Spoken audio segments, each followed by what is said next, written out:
Estamos aqui começando mais uma segunda-feira, mais uma semana, com um convidado sempre muito especial. Hoje, a gente está recebendo aqui no nosso café o Rodrigo Barros. Quem é que gosta de comida saudável? Levanta a mão aí. Metade. A outra metade gosta mesmo de uma carninha, né? É mais bruto. Quem é que conhece a Boali? Olha aí uma galera, hein, Rodrigo? Então, estamos recebendo aqui o Rodrigo Barros. Ele é o CEO da Boali. Para quem não conhece, a Boali, eu já posso falar, porque agora eu conheço a história por dentro, eu posso dizer que hoje é a maior rede de alimentação saudável do país, aí, com mais de 80 franquias, não é isso, Rodrigo? É isso aí. Bom dia, galera. Tudo bem? Prazer demais estar aqui. Adorei a energia. E o Rodrigo foi convidado aí para estar com a gente, porque o Rodrigo tem uma história muito massa, né? A paixão dele por saúde é algo impressionante. Você conversa 2 minutos com ele, você muda, vira a chave, você começa a querer se tratar melhor, cuidar do seu corpo, cuidar da sua saúde, da sua alimentação. É muito bonito. Então, Rodrigo, bem-vindo. E eu vou começar fazendo essa pergunta para você. Como que foi a sua história para chegar nessa história de saúde, nesse propósito tão forte que você tem aí, né? Se pegar a quantidade de clientes que passa pela Boali hoje, você talvez no ano, não sei se você tem esse número, você deve ter mais de 1 milhão de clientes, né? Chegando a 1,5 milhão. 1,5 milhão de clientes. Então, pode-se dizer que você afeta diretamente a saúde de no mínimo 1,5 milhão de clientes todo ano, né? Mas como é que você chegou nisso, Rodrigo? Conta um pouquinho para o pessoal entender. E aí eu tenho algumas curiosidades para também perguntar sobre essa história de saúde para você. Boa, Eugênio. Cara, primeiro, prazerzaço estar aqui com você. Eu vou contar um pouco da nossa história, pode ser? Opa, na hora. Eu conheci o Eugênio na casa do Murilo Gun. Alguém conhece o Gun aí? Boa. Então vocês já imaginam como é que tava a vibração lá na casa. Bando de maluco lá. Tava massa. No aniversário dele, inclusive. Teve Boali lá também. Teve rap. Boali, dava uma delícia.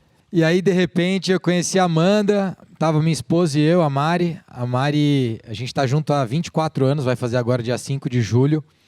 Eu conheço a Mari há 26 anos, a gente tá junto há 24. E aí, de repente... Eles se conheceram tem há 5 anos, viu? A gente se conheceu com 15, começamos a namorar 17 para 18 ali. E aí, conversando ali com a Amanda, ela virou e falou, o que vocês fazem e tal? Enfim, não sei como é que chegou nessa conversa. Falou, a gente tem uma rede de alimentação saudável. Como é que chama? Boali. Ela, não acredito! Né? E aí, ela falou que é super cliente, que vai direto, abriu o iFood ali, e aí daqui a pouco ela chama, Eugênio, vem aqui, você precisa conhecer esse cara, ele é o dono da Boali. Né? E aí a gente se conectou, foi muito rápido assim, foi muito rápido. Uma conexão, vocês já devem ter vivido isso na vida, né? Conecta com uma pessoa e fala, caraca, a gente já se conhecia, não é possível, né? E aí, com certeza a gente já se conhecia de alguma forma, e foi muito legal a energia, e aí de repente veio o convite para vir aqui. Então eu estou super lisonjeado, obrigado demais pelo convite. E eu estou muito impressionado, não poderia deixar de falar que eu estou muito impressionado com a energia que tem esse lugar, né? Com a vibração boa que tem esse lugar. E eu cheguei bem aqui, estou melhor ainda agora. Então eu tenho certeza que esse papo vai ser muito gostoso. A minha preocupação com a saúde, ela começa talvez nos últimos 2 anos, ao contrário do que a galera pode imaginar, que sempre foi assim. Não foi sempre assim. Eu fui atleta profissionalmente, então obviamente eu tinha uma preocupação com saúde, mas era com foco em performance, né? Então eu queria cuidar da saúde porque eu precisava cuidar da minha performance. E quando eu deixei de ser atleta, todo aquele meu drive, toda aquela energia que eu tinha se voltou para o meu âmbito profissional, né? Assim, durante muitos anos eu fui um cara extremamente workaholic, assim, aquele cara que só pensa em trabalho. E a sorte que eu tive na vida foi ter uma parceira, que foi a Mari, que sempre soube conviver bem com isso, até o dia que ela decidiu que eu ia precisar começar a pensar menos em trabalho e pensar mais na vida, como um todo. E aí essa transformação começou a acontecer lá em 2012, então há 11 anos. Mas a história da saúde, Eugênio, eu já era sócio da Boali, na verdade eu fui fundador da Boali. Mas antes de Boali, não sei quem é de São Paulo aqui, vai lembrar da Salad Creations. Alguém lembra de Salad Creations? Massa. Porra, você é cliente antigo, hein? A Salad Creations foi um negócio que os meus sócios trouxeram para o Brasil em 2007. E depois, em 2012 para 2013, eu comecei a ser mentor da Salad. E aí, no final de 2013, eu morava no Vale do Silício, eu morava em Mountain View, na Califórnia. Eu me tornei sócio do negócio. E aí, em 2015, a gente comprou os americanos no Brasil e fundamos a Boali em 2016, né? Final de 15 para 16. Então, essa foi a história com a Boali. E eu comecei realmente a cuidar da saúde do jeito que você viu e comecei a estudar e me tornar aí um autodidata no tema, porque eu aqui, bom, tá live e tal, enfim, é um tema que eu não falo muito, mas hoje eu estou encorajado para falar. A minha mãe está com Alzheimer, né? Acho que eu nunca falei isso assim, nesse jeito. E quando a gente descobriu, foi no meio da pandemia. A gente estava morando todo mundo em Ubatuba, parecia a Vila do Chaves lá em casa. Lá tava meu pai, minha mãe, meu sogro, minha sogra, meu irmão, Mari, Rodriguinho e eu. E aí eu comecei a descobrir que minha mãe não estava legal, né? Ela estava com algum problema. E realmente ela estava com Alzheimer. E eu descobri, no começo, né? Não sei se aqui tem alguém na família, mas no começo tem uma negação da nossa parte, a gente fala, não deve ser não, isso aí não deve ser isso. Não, vai no médico, resolve. Nós vamos no médico, vai dar alguma coisa, vai resolver. Só que aí não resolve, né? E a doença evolui. E eu peguei, eu tive Covid, e aí eu estava vendo esse processo da minha mãe, eu tive Covid, fui no médico, fiz os exames, falei, e aí, doutor, como é que eu tô? Ele falou, de Covid você não vai morrer não, mas você precisa se cuidar. Né? E, eu já era sócio da Boali, eu já tinha, inclusive, assumido a presidência da empresa e eu estava com sobrepeso. Meu triglicérides, eu te contei, estava mais de 350, 370, sei lá. E aí eu falei, cara, eu vou precisar me cuidar. E aí eu comecei a me cuidar, então, assim, coisa de 45, 60 dias, eu já tinha eliminado ali 10 quilos. E aí, depois disso, foi realmente um foco em saúde. Mas eu acho que o grande gatilho para mim, a grande chave, assim, foi essa relação com a minha mãe, né? De falar, cara, como é que eu posso cuidar melhor da minha mãe? Começa em me cuidar, né? Então eu preciso me cuidar primeiro, para daí cuidar da minha mãe. E aí eu comecei a me cuidar e isso mudou completamente a minha vida, porque eu comecei a perceber que eu, mais saudável, eu conseguia ter mais saúde na minha família, eu conseguia ter mais saúde com os meus amigos, eu conseguia ter mais saúde dentro da companhia, dentro da empresa, e eu me tornava, de fato, ali um exemplo para aquela transformação da empresa. E, curiosamente, eu te falei, né, a gente sempre teve um propósito de universalizar o acesso à alimentação saudável e transformar hábitos e fazer o bem. E aí eu acabei me tornando essa transformação de hábitos ali para todo mundo. E você foi seu primeiro cliente. Eu fui meu primeiro cliente, cara. E é muito legal como hoje a gente tem várias histórias parecidas com essa dentro da empresa. Então, a minha preocupação com a saúde, eu acho que ela vem a partir daí. E ali eu descobri um tema da epigenética, que eu estava te contando, inclusive, que é... Alguém conhece a epigenética aqui, só para ter uma ideia? Pouca gente. Então, o que é a epigenética? É um estudo que a ciência descobriu aí nos últimos 30 anos, que vai além da genética. Teoricamente, você já deve ter ouvido falar assim, isso aqui é minha genética, né? Você já falou isso, já usou essa expressão. Isso aqui é genética. Principalmente quando é uma coisa ruim. Gordinho, né? Exato. Diabetes. É genética. Você já fala, isso aqui é genética. Porque daí já põe a culpa logo em alguém, né? Você já fala, isso aqui não é culpa minha, é culpa do meu avô, da minha avó, do meu pai, da minha mãe, mas não é culpa minha, porque é genética, né? Então eu vou contar uma coisa para vocês. Quem aqui tiver mais de 30 anos, mais de 70% de quem você é hoje não é genética. É uma doideira descobrir isso. Uma doideira descobrir isso. Porque agora você já não pode mais transferir essa responsabilidade. A responsabilidade é tua. Rodrigo, eu não tenho 30 ainda, estou tranquilo. Beleza. Mas você está caminhando para os 30 e existe uma autorresponsabilidade aí que vai ser legal se você entender e começar a assumir, né? Porque a epigenética mostrou, e esse número pode chegar até 95%, que 95% daquilo que a gente se torna é devido ao nosso estilo de vida e não da nossa genética, né? E aí, quem tiver mais interesse no tema, tem um livro super simples de ler, que é do Joe de Rosnay, um autor francês, chama Sinfonia da Vida. É um livro super massa. Vou ler. E aí tem um outro autor, que daí eu fui estudar mais, que já é um autor para quem quiser aprofundar, chama David Sinclair. Ele lidera o laboratório de longevidade da Universidade de Harvard. E aí eu comecei a estudar muito esse cara. E esse cara tem um livro chamado Lifespan, né? E aí é um livro mais técnico, que ele aprofunda mais, mas o tema epigenética começa a fazer muito sentido ali. E aí, cara, eu comecei a ler tudo que você imaginar. Um dos livros é A Vida Anti-Câncer, né? E aí tem, enfim, tem esse livro, tem o livro que é O Fim do Alzheimer, que é um livro muito legal também. E depois que você vai estudando e vai lendo, você começa a ver que tudo volta para um negócio que eu ouvi de Nuno Cobra quando eu tinha 15 anos. A vida é sobre sono, alimentação, atividade física e exercício e todo o resto. Né? É muito doido. Eu diria que esse todo o resto vai para relações humanas, né? Assim, porque no final do dia, o vínculo que a gente constrói com as pessoas. E ontem, por exemplo, eu cheguei, fui recepcionado na tua casa, e aquele vínculo de ontem, por exemplo, que já foi um vínculo maior do que o nosso primeiro vínculo e por aí vai, faz com que hoje eu esteja aqui muito mais aberto para conversar com a galera, né? E a vida é sobre isso. Mas essas 3 coisas, eu esqueci elas durante um período, porque eu fui trabalhar, e agora quando eu retomei e voltei a dormir, né? Eu dormia 4 horas, 5 horas por noite e achava o máximo, e eu defendia que deviam inventar alguma coisa para você não dormir, porque dormir era perder tempo na vida. Eu tinha essa crença. E hoje, cara, eu preciso dormir não, mas assim, eu adoro dormir umas 7 horas por noite e tô tentando chegar em 8, inclusive, agora. Então é o máximo, poder dormir bem, me alimentar bem. E aí é interessante, né? Porque eu tenho uma rede de alimentação e falo pra galera, você não precisa comer o tanto que você come, né? Ontem eu falei isso pra você, né? Você tá comendo demais, pô.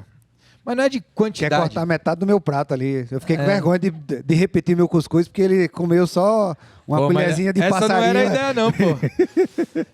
Mas a primeira coisa continua comendo tudo que você come, diminui quantidade, né? Que aí você... Mas a segunda coisa, e aí é uma coisa que eu comecei a fazer, e eu não sou médico, eu não estou falando para vocês fazerem isso, mas é comer numa janela de alimentação menor, né? Então eu diminuí a periodização de comida que eu coloco para dentro. Então hoje eu fico no mínimo 12 horas sem comer, e aí uma vez por semana eu fico 19, às vezes 24 horas sem comer, né? E eu vendo comida, né? Olha que contrassenso aqui, eu tô fazendo uma anti-venda aqui, né, gente? Mas quando você diminui, né, a tua janela de alimentação, você melhora a tua capacidade de cognição. Porque uma das coisas que mais tem gasto energético na tua vida é o sistema digestivo, né? Você passa ali o tempo todo digerindo comida, e aí você fala, nossa, velho, tô conseguindo pensar. É porque o teu corpo está gastando toda a energia que ele tem para ficar usando no sistema digestivo. E aí quando você não está comendo muito, está comendo menos, a janela de alimentação diminuiu, ele vai usar no segundo lugar que mais consome energia. 25% de toda a energia é consumida pelo córtex pré-frontal, que é onde você toma suas decisões todos os dias. Então, quando você fala, pô, não estou conseguindo pensar, é verdade, não está mesmo. Você não tem energia para pensar. Aquilo. Você está sem energia para pensar. A tua energia não está concentrada no córtex pré-frontal, que, aliás, só nós temos, né? Se for olhar os outros animais, né? O cachorro não tem, né? Não tem testa, né? Porque aqui é onde a gente toma a decisão. E olha que curioso, né? Eu tô dando uma viajada, depois você volta, faz outra pergunta. Fique tranquilo que as minhas perguntas estão aqui, encavaladas. Mas olha só, uma última coisa, né? Vocês que trabalham com criatividade, vocês que trabalham aqui na Eduz, nesse ambiente super incrível, se você começar a parar de querer tomar todas as decisões, você vai tomar decisões melhores. Olha que doideira. A galera fala, não, eu quero tomar as decisões conscientes. Pra quê, velho? Tá cheio de decisão que você não precisa ter consciência nenhuma dela. Só toma. Por quê? Porque quando você toma uma decisão consciente, você tem um consumo energético muito grande. Então, quanto mais decisão você tiver automatizado na tua vida, mais energia você vai ter para tomar as decisões que são importantes, né? Ou seja, processo e descentralização. Reduz a quantidade de coisa que você faz. Exato. E mete processo em tudo, que aí você toma menos decisão. O processo toma decisão por você. Exato. Rodrigo, eu tenho uma curiosidade aqui. Beleza, você falou um monte de coisa, agora você é o advogado do diabo. Se você precisou enfrentar a realidade do Alzheimer da sua mãe para começar a fazer essa busca, começar essa jornada. Eu acho que isso é uma história comum. É algum problema de saúde pessoal, ou na família, ou a idade. Eu vejo esses 3 principais gatilhos para as pessoas começarem a se preocupar com a saúde. Só que, se a gente olhar historicamente, nos últimos, 30, 40 anos, a nossa sociedade mudou, né? A gente já tem muito mais comida, mais barata proporcionalmente falando, mais abundante, em maior variedade. A gente precisa cada vez menos de tanta alimentação, porque a gente faz menos esforço físico no nosso trabalho, não fazemos trabalhos braçais. E a gente já começa a ver uma grande mudança comportamental na sociedade, né? Eu imagino, eu não passei horas na sua loja, mas as vezes que eu vou na sua loja, eu vejo que tem um público jovem lá. Ou seja, pessoas que, por exemplo, minha filha, desde os 16, 17 anos, que ela é fanática, ia lá direto. E de onde vem essa vontade? Se a gente pegar aqui desse público aqui, só para ter uma noção, quem aqui faz algum esporte ou atividade regular na semana? Atividade física regular. Olha só, isso aqui a gente não via. Metade levantou a mão aqui. A gente não via há alguns anos atrás, né? Então, está existindo uma mudança social, né? Uma mudança comportamental na busca mais dessa coisa da saúde. Quais são os principais benefícios que você vê a galera procurando? Por que as pessoas, de onde está vindo essa busca por alimentação mais saudável? Porque eu não acho que é só a questão de medo de doença e eu quero viver 100 anos. Eu acho que quem está com 40 para 50 anos começa a pensar em querer viver aos 80, 90 anos. Mas quem está com 20 e poucos quer outra coisa. O que essas pessoas estão procurando? Quais são os benefícios dessa mudança? Qual é a motivação que a gente pode encontrar para isso? Cara, essa galera que levantou a mão aqui, parte deles já começaram a ter sensações fisiológicas para continuar fazendo exercício. Sim, levanta a mão quem tem sensação fisiológica. Então, tipo prazer, assim? Exato, porque tem prazer mesmo. Faz o exercício e fala, cara, meu dia rende mais. Levanta a mão aí de novo, só para ter noção. Né? Isso daqui, ninguém está falando aqui porque acha. Quem levantou a mão é porque já sentiu. E aí, depois que você sentiu aquilo, e você começa a repetir, o teu corpo começa a pedir para você fazer. Então, hoje eu sou triatleta. Quem não sabe o que é triatlo, eu nado, pedalo e corro. Não Detalhe, todo dia, mas... nada muito, pedala muito e corre muito, viu? Só para ficar claro. Nada muito, se tem alguém da natação aqui, não é verdade. Meu pace na natação não vai ser bom, mas eu nado. Mas o grande ponto aqui existe uma sensação fisiológica que você pode não gostar de fazer o exercício. Depois que você começa a fazer, o prazer que te dá em fazer o exercício é o prazer que você tem com alguma outra coisa.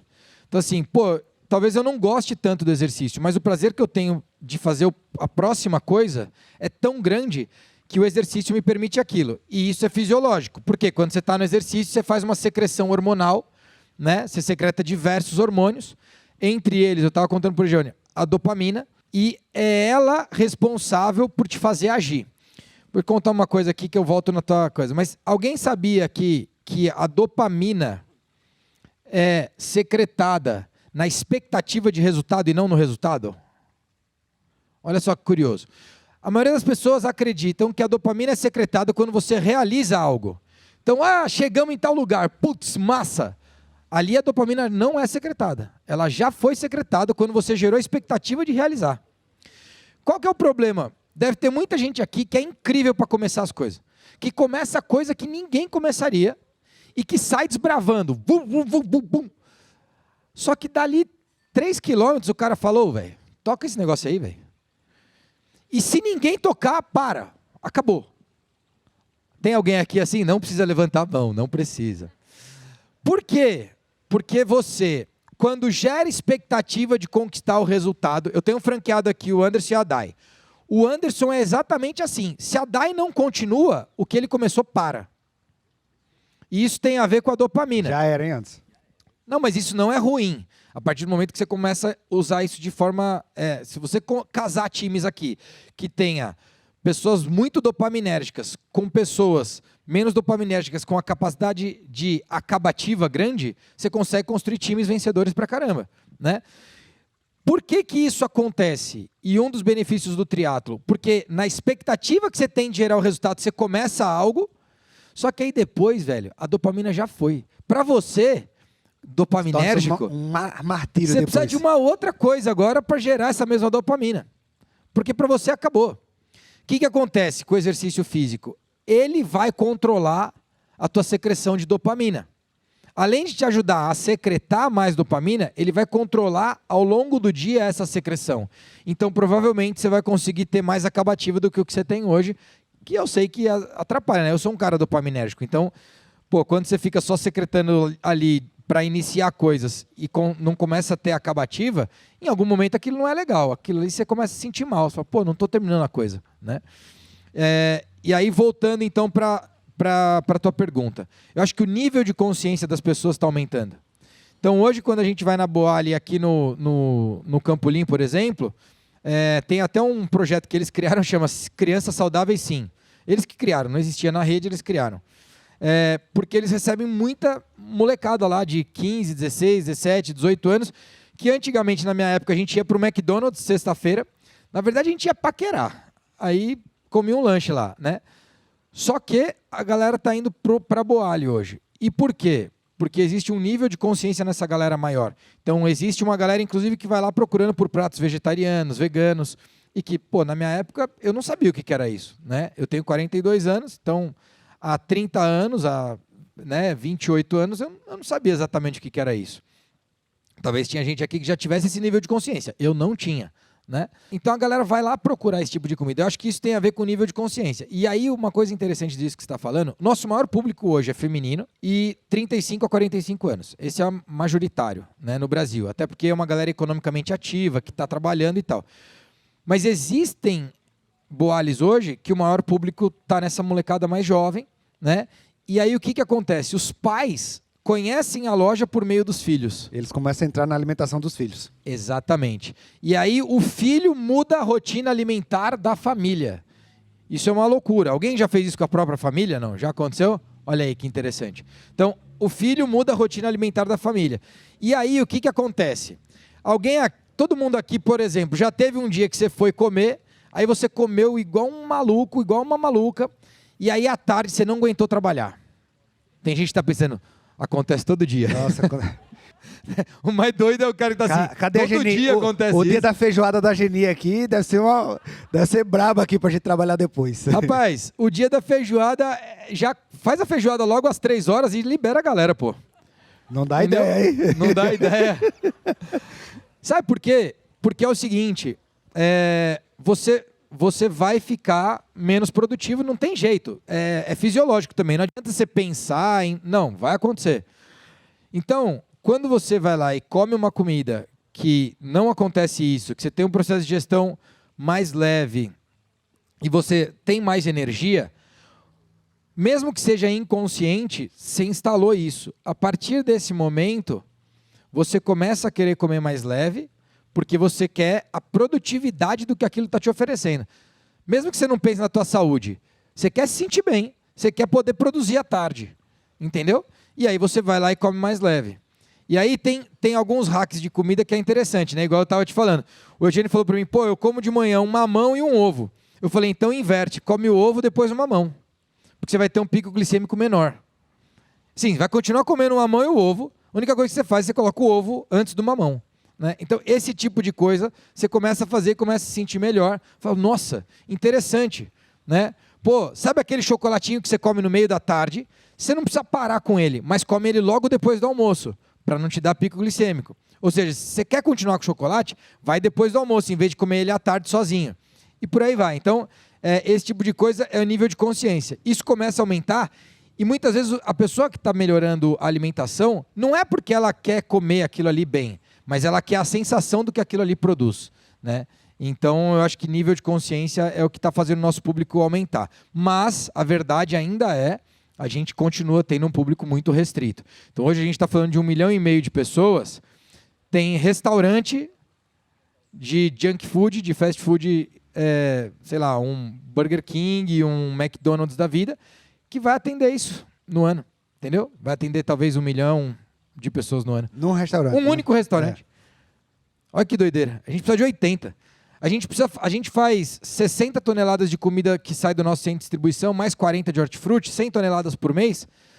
Tem restaurante desse que faz em 2 restaurantes, faz isso. Todo mês.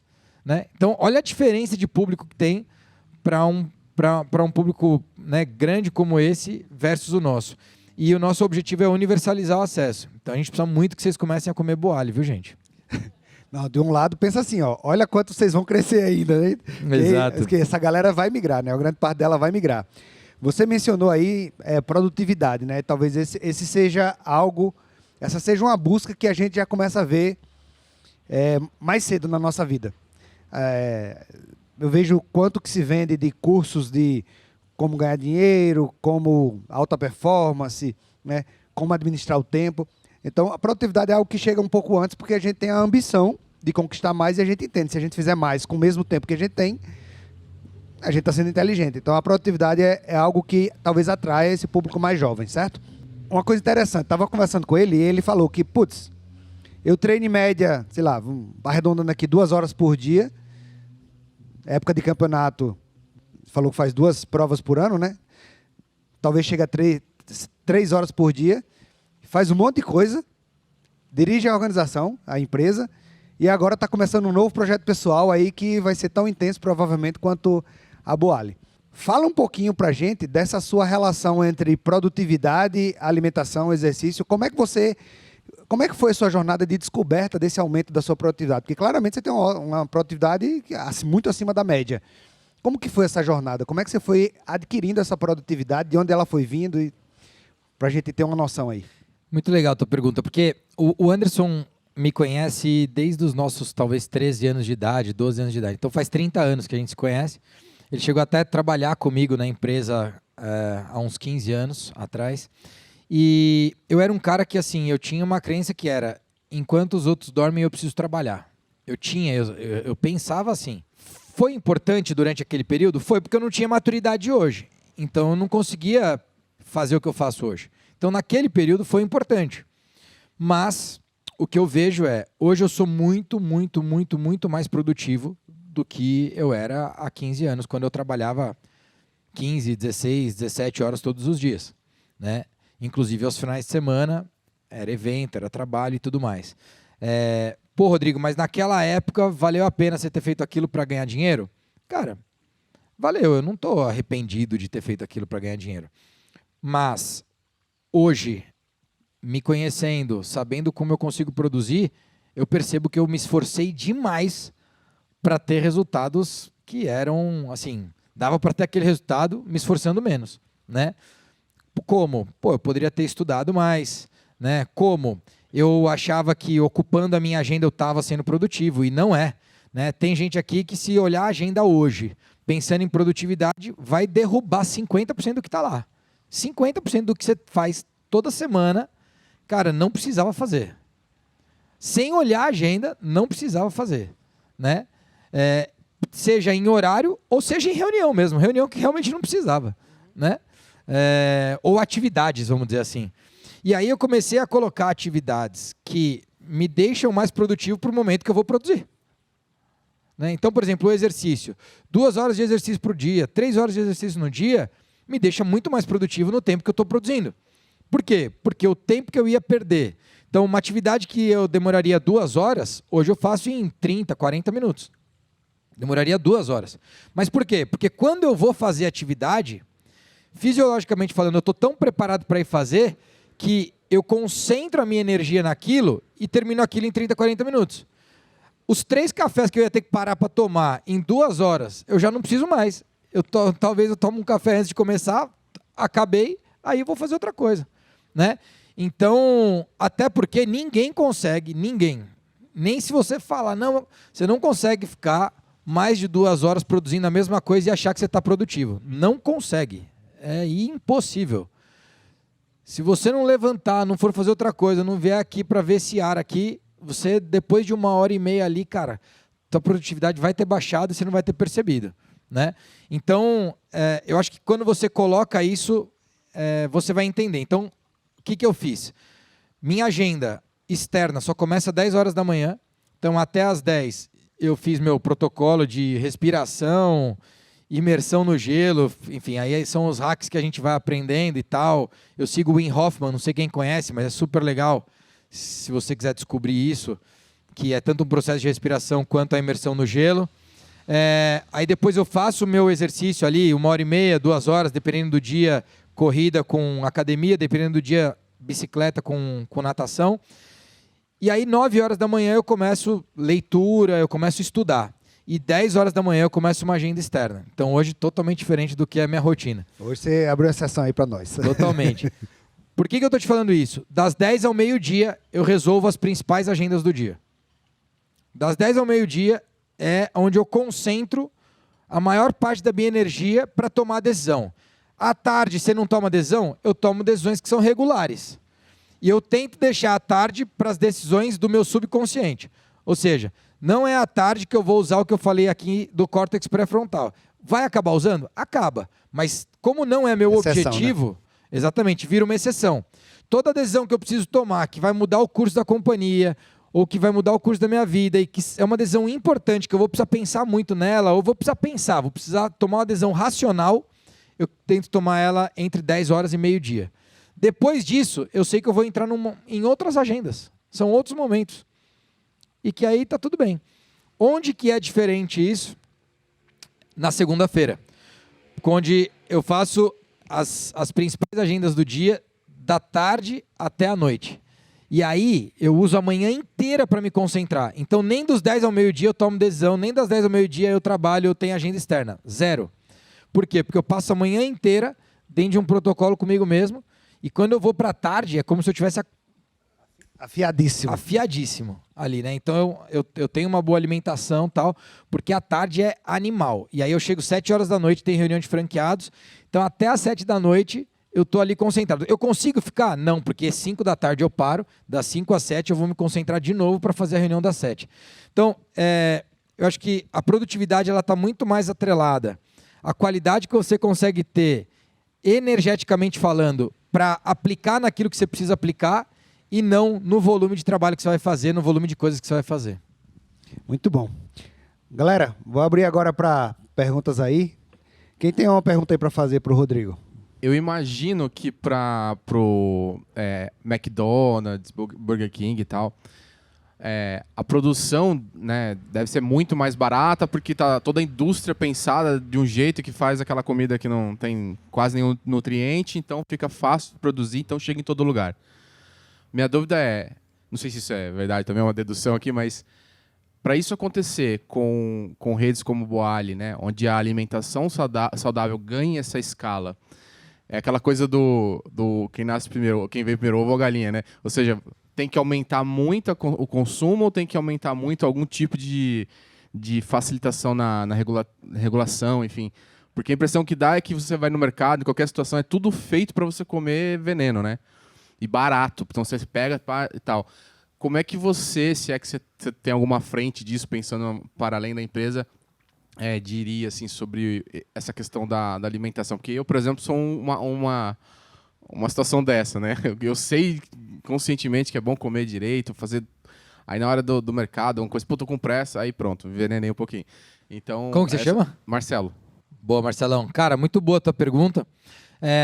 O que eu preciso te falar é assim, ó. A gente, com o propósito de universalizar o acesso à alimentação saudável, o que a gente faz a gente é o mais saudável que a gente pode ser nas circunstâncias que a gente tem, com os recursos que a gente tem. Você já ouviu falar em sous vide, por exemplo? Sous vide é um processo de cozimento lento, onde você não perde propriedade do alimento e aumenta a shelf life, que é a vida útil do alimento. Só que ele custa mais caro do que um processo normal que você vai fazer, tá? Hoje, as nossas proteínas, elas são feitas em sous vide. Então, a gente faz um cozimento lento da proteína, né? Então, por exemplo, eu faço aqui o convite para vocês conhecerem uma operação por dentro. A Dai e o Anderson aqui em Sorocaba podem levar vocês, e outro canto a gente pode se falar. Mas todas as proteínas, elas são feitas no sous vide. Então, é um lento cozimento, não perde propriedade, não perde nutriente. E aí a gente faz ultracongelamento. E aí isso dá um shelf life de 120 dias, 150 dias.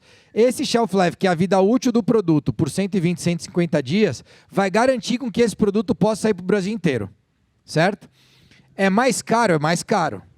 Então, por isso que muitas vezes eu consigo competir menos com, sei lá, você pega uma campanha agressiva das redes que você falou, que vai vender produto muito baixo, né? mesmo nesses produtos sendo mais baratos, tem rede ali que perde dinheiro para fazer isso. Mas o cara compra mercado. O que eles tentam fazer, né? Porque hoje, nenhuma dessas duas redes, nem Burger King, nem McDonald's, são felizes com isso, tá? Eu garanto para você. Só que eles têm que continuar fazendo, porque é a cultura deles. Então, esse é um jogo que a gente escolheu não entrar. Então, a gente nunca vai vender promoção para bater de frente com um cara desse. Nunca, não existe. Né? Você não vai chegar na Boalho, promoção, 5 leva 2. Não, não vai ter. Por quê? Porque não é o nosso jogo. Então, a gente tem um valor que ainda é um pouco mais alto, que conforme a gente aumenta volume, a gente melhora a nossa capacidade de escala e a precificação pode baixar. As nossas massas, mesma coisa. Então, se você for lá na Boalho hoje, você vai comer uma massa integral. Só que ela tem glúten. Então, pô, Rodrigo, daqui a um tempo você vai querer tirar o glúten? Provavelmente a gente deve entrar com uma opção sem glúten daqui 6 meses. O ano que vem a gente quer ter a opção sem glúten. Por que ainda não tem? Porque ainda não chegou na qualidade de produto que a gente quer ter. Mas eu conheço a opção sem glúten. Eu também conheço.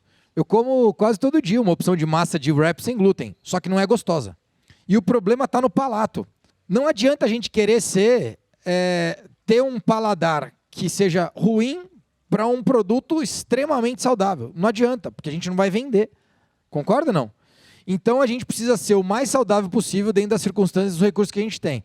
Então, hoje, a gente é a única rede de alimentação saudável no Brasil. A gente tem 148 SKUs, que são itens de produto, no ponto de venda, no PDV. Desses 148, 139 saem do nosso centro de distribuição em Jarinu e viajam para o Brasil inteiro. E é por isso que o que você vai comer na Boalho Sorocaba, você vai comer na Boalho Manaus e na Boalho Gramado. Não importa. Você vai comer o mesmo produto, porque é a única rede de alimentação saudável no Brasil que tem uma centralização unificada, tá? E aí, voltando lá para a tua pergunta, sim, a gente acaba tendo um custo de produto mais alto do que essa galera, e é por isso que a gente não consegue ter um custo de portfólio mais baixo lá na ponta. De qualquer forma, o nosso ticket médio é R$ 43,00 no balcão. Se você for hoje numa praça de alimentação, você não vai gastar menos do que 35, né? Então, a gente está aí talvez 20% do custo da praça. Nas praças em geral, vai ter praça com custo mais alto, inclusive. A gente está 20% do custo da praça. A gente já teve 40% do custo da praça, entendeu? Então, a gente conseguiu nos últimos anos, subiu nosso preço menos do que a praça, então a gente está ficando cada vez mais competitivo. E é por isso que a gente acredita nesse crescimento orgânico da rede de ganhar volume. Eu brinco que para a gente não é importante ganhar market share, porque hoje a gente já é o maior em market share disparado no Brasil. Para a gente é importante que o mercado cresça. Então, toda vez que abre um restaurante de alimentação saudável, eu adoro, porque essa galera vai me ajudar a conscientizar mais gente, o mercado vai crescer e o nosso market share vai continuar sendo maior, né? Então, acho que esse é um pouco do nosso jogo. Respondi tua pergunta? Valeu, Marcelão. Boa. Qual foi o ensinamento que sua mãe te ensinou quando você era menorzinha? Que você nunca escutou, mas hoje você escuta e você olha para trás e fala assim, caralho, velho. Isso daqui foi pesado e eu nunca tinha dado tanto valor. O maior ensinamento da minha mãe, ela nunca me falou. Porque o maior ensinamento que ela trouxe para mim é o exemplo dela.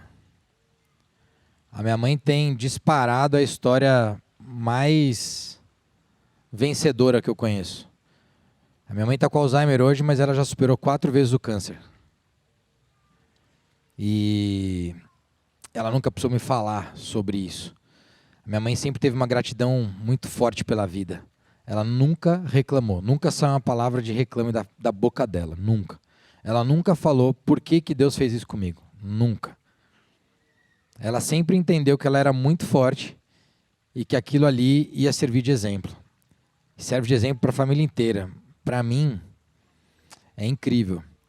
Porque eu falei que o Anderson me conhece há 30 anos, a Dai talvez há uns 6 anos. O Eugênio não vai me ouvir reclamando. Eu não me permito reclamar de nada.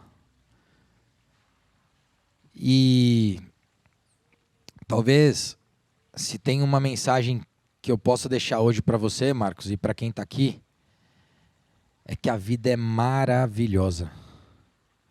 A vida é extraordinária. E o sentimento de amor e de agradecimento pela vida é o maior sentimento que a gente pode ter. eu sou extremamente grato pela minha vida. E eu aprendi isso com a minha mãe. Esse é o maior ensinamento dela, cara.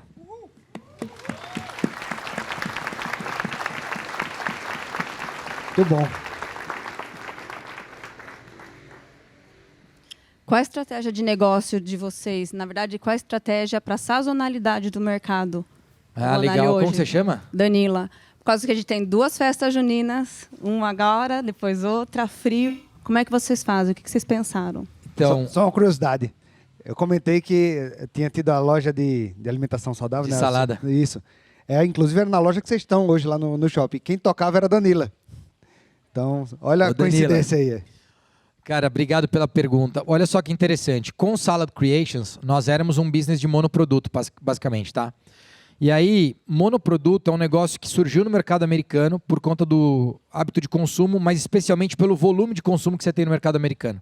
Então, é tanto volume que qualquer monoproduto roda, porque tem gente para consumir. Quando chegou no Brasil, o business de salada, única e exclusivamente, não rodava. Por quê? Porque era muito pouca gente querendo comer salada. Quando a gente trouxe a linha de crepe wraps, com o mesmo número de operação, a gente cresceu mais de 30% do sellout. Por quê? Porque a gente atraiu novos clientes. Foi simples. E aí, naquele momento, é um momento de cuidado. Porque naquele momento então vamos trazer mais coisa, mais coisa, mais coisa. E ali a gente trouxe o crepe wrap usando as 2 novas massas. Mas todos os demais SKUs, todos os demais itens já tinham na pista. Então a gente não agregou novos itens a não ser as 2 massas, a massa de crepe e a massa de wrap. O que a gente agregou a mais? Um custo de implantação, que era o forno. Então, na salada não tinha o forno, a gente colocou o forno lá. Quando a gente fez isso, a gente diminuiu o gap de sazonalidade de 30%, de 35% que existia entre janeiro e julho, para 12%, 15%. Quando a gente trouxe, há 2, 3 anos atrás, os balls, com toda a base de arroz quente, a gente diminuiu o gap de sazonalidade para 5%. Então, hoje, praticamente não existe sazonalidade na Boali que justifique uma estratégia de portfólio para dizer o seguinte, cara, antigamente julho, cara, a gente tinha que ficar inventando coisa, põe sopa, Cara, teve um ano, sem brincadeira, a gente doou mais de 30 mil sopas, porque a gente se preparou para vender sopa. E a gente esqueceu de avisar o cliente, cara. Ninguém queria. A gente esqueceu. E o cliente olhava e falava, não, mas eu reconheço você por salada, não é por sopa, não. Quero sopa, eu vou na padaria, não vou vir aqui na Boali. Né? E aí a gente viajou, comprou sopa pra caramba, mandou produzir, sei lá, 100 mil sopas. Foi uma coisa maluca. Eu tô falando 30 mil, mas é pra doer menos. Acho que foi umas 50 mil sopas. Mas não dói porque a gente acabou doando, então foi maravilhoso. Tem um aprendizado aí. Exato, tem um aprendizado. Então, eu acho que o grande lance é a gente não tem mais essa sazonalidade que existia antes. E no cardápio que a gente lançou agora em maio, a gente diminuiu de 153 para 148 SKUs. A gente diminuiu 5 SKUs. Então, o nosso racional ele está muito em simplificação, que diminuir portfólio é uma das coisas. Então, a gente estava com 34 produtos de comida no cardápio, a gente diminuiu para 25. Para quê? Para facilitar a adesão de consumo, né? Que era uma coisa que com 34 você não facilita nada, tem tanta opção ali, né? Então, a gente vive muito isso. Então, os produtos quentes quebraram essa sazonalidade e aí a simplificação, ela permite o nosso potencial de escala, ela permite que a gente possa crescer mais. Então, é isso. Oi, Rodrigo. Oi, tudo bem? Meu nome é Carolina, tudo bem e você? A minha pergunta é a seguinte, você tem uma história de vida forte, sua empresa é muito boa, como é que vocês passam isso para os colaboradores? Legal. Dia 14 agora, eu tenho uma live que eu entro com os colaboradores de ponto de venda, e aí a gente tem mais de 500 pessoas hoje, e aí nessa live a gente fala com 150, mais ou menos, né, Dai? Você estava na última, 140, 150 pessoas. E aí o meu objetivo é trazer mais essa cultura para dentro da companhia como um todo, mas especialmente para a ponta. E aí a outra coisa, Carolina, é fazer com que o nosso time de operações, o nosso time que está no dia a dia com a galera, possa levar isso para esse dia a dia. né? E a gente tem a Universidade Boali, inclusive, que eu tô com a camiseta dela aqui, onde a gente tem essa plataforma e a gente cadastra os nossos colaboradores e a gente dá acesso a eles, obviamente gratuito, a todos os cursos e treinamentos que estão ali. E que é tanto curso e treinamento operacional, mas especialmente curso e treinamento que vai desenvolver aquela pessoa como indivíduo, independente se vai trabalhar na Boali depois ou não. E aí, o que a gente busca fazer? Ter uma cultura muito forte na franqueadora, para que essa cultura muito forte possa descer, permear pelos franqueados e fazer com que o franqueado facilite essa cultura dentro da operação. Rodrigo, você consegue fazer isso 100%? Não, é impossível 100%. Mas eu diria para você que a gente consegue chegar muito na ponta, porque toda segunda-feira eu tenho uma live onde eu, diretamente com os franqueados, trato disso. Então, com a galera do ponto de venda, é a cada 60 dias, e com o franqueado é semanal. Então, eu estou ali lembrando o cara todas as semanas. Tem semana que ele lembra, tem semana que ele não lembra tanto, e por aí vai.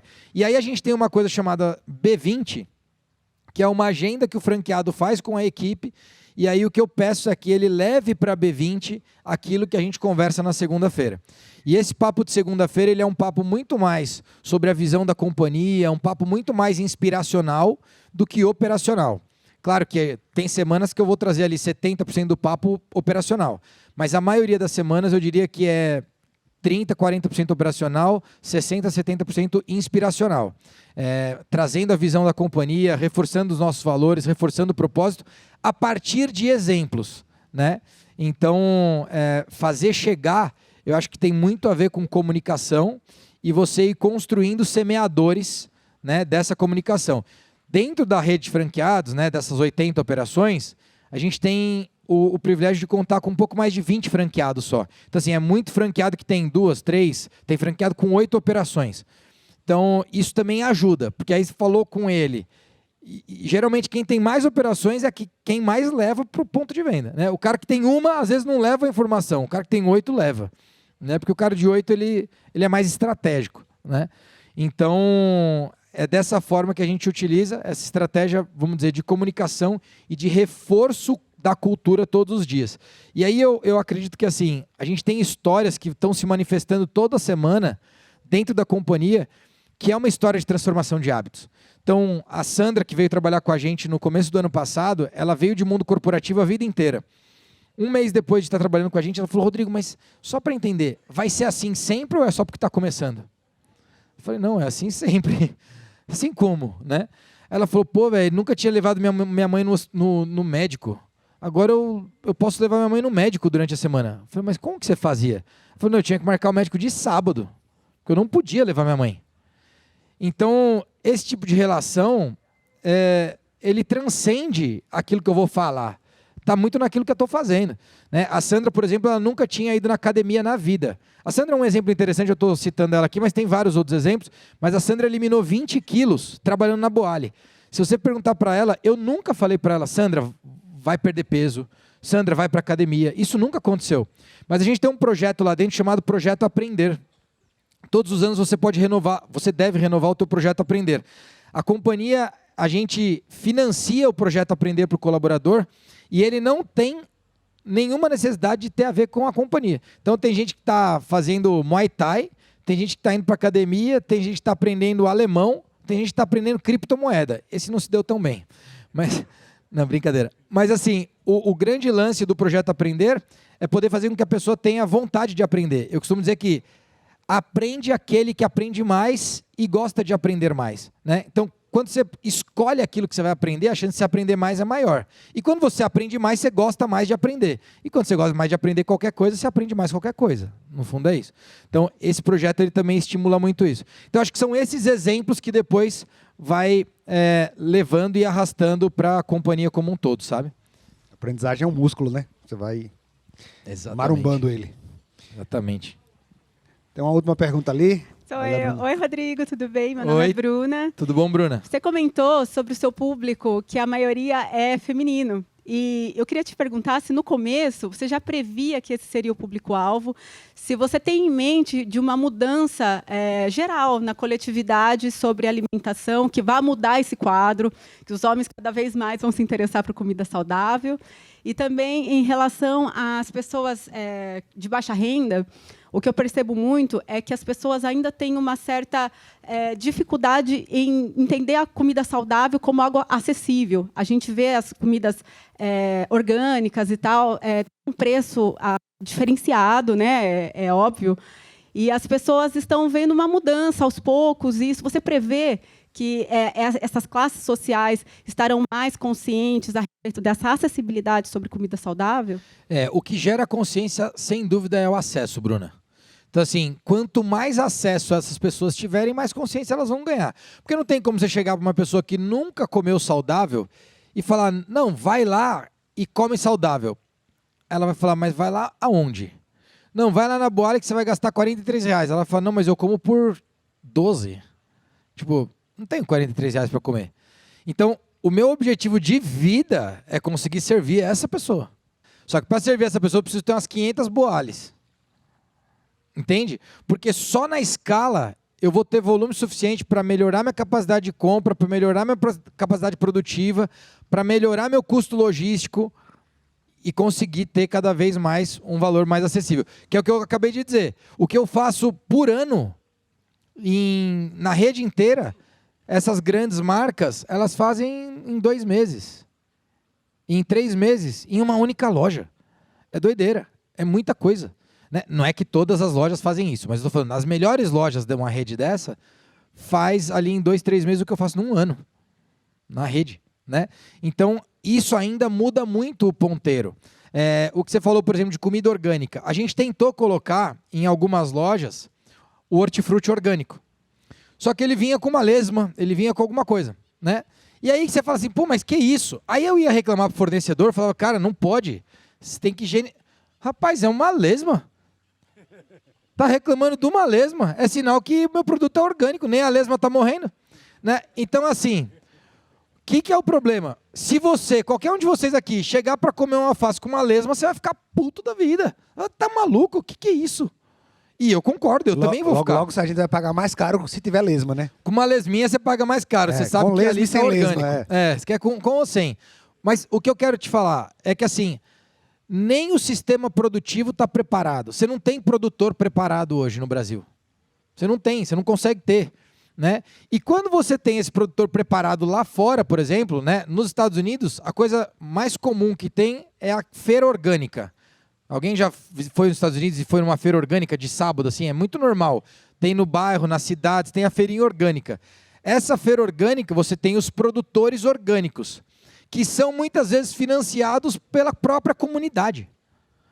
Né? Então você vai vendo o nível de consciência, ele vai crescendo.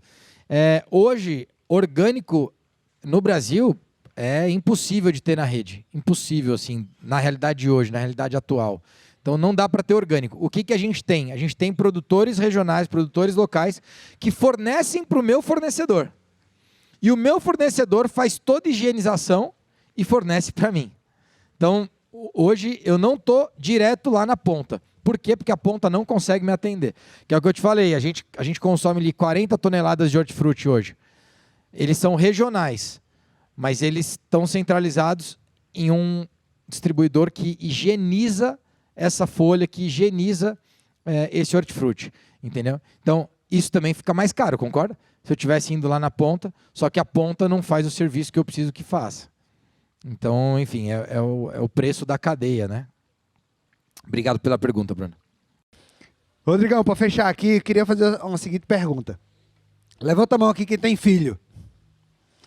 Quem tem irmão? Todo mundo, né? Quem tem pai, mãe. Dá uma dica para a gente fechar. Como é que a gente pode melhorar a saúde da nossa família? Se alimentando melhor. Levando comida boa para dentro de casa, né? Meu filho, por exemplo, ele come coisas que eu não como. Mas ele está vendo que eu não como. Ele ainda come. Mas ele vê que eu não como. Aos poucos ele vai diminuir quantidade e aos poucos ele vai se alimentar cada vez melhor. A mesma coisa acontece, né, com a minha esposa. Assim, a nossa alimentação hoje dentro de casa, ela é bastante saudável, né? Inclusive, por exemplo, se você for na Boali e pedir uma salada sem molho, você está com nível de consciência altíssimo. Por quê? Porque o índice de sódio do molho ainda é o índice de sódio do palato do brasileiro.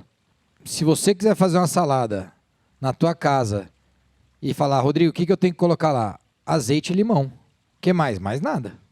Pô, mas aí meu filho não vai comer. Põe um molhinho para ele. Né? Então, você vai fazendo com que a pessoa tenha vontade, tenha prazer em comer aquilo. E aí, com isso, você vai mudando o hábito. Eu acho que é o exemplo. Eu volto lá para a história da minha mãe, cara. É o exemplo. Então, você quer que tua família coma melhor, teu filho coma melhor, em vez de você ficar falando isso para eles, começa a comer melhor. Você quer que eles sejam melhores? Começa a ser melhor. Quer que eles façam exercício? Começa a fazer exercício.